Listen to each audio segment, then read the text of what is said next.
Bepada hendak mengantarkan aku ke selawatan. Lawasnya ulun nunggui sampai hanta buritku nih. Ikam tuh kemana aja gerang lawas bener mengambil dasar laling ini.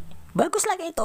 Nah, muntung luncuk kayak itu baik lah kayak itu. Dasar kada tahu disupan gini lah. Menyanyak bener gini jadi laki lah. Dasar beban keluarga lamun ini. Sini kam. Duit kabunku semalam ikam apakan kemana kan? Itu kabun warisan mama ulun. Dasar laki pengangguran yang ini. ini pandir tarus. Ikam sudah tahu laki kada begawi kayak ini keempat arisan tarus bayar tarus. Ikam tahulah duit kabun ikam semalam tuh. Kutukarkan sakin kir. Kalau laki ini kada begawi jangan baharat muha. Habisam kita ini kada beberes lagi. Aku sudah rancak menangati ikam tuh. Jangan ikam nukar-nukar yang kayak itu lagi. Nukar beres aja tahulah.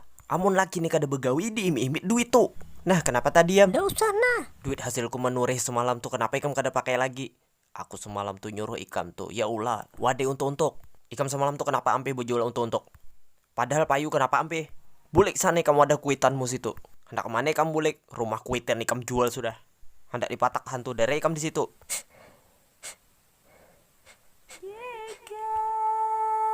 Ikan tetamu aku kaini. Belum bertubuh dan keringat membasah bumi.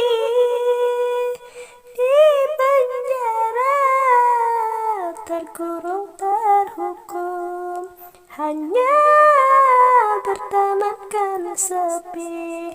Bisakah kau menghargai cintaku yang suci?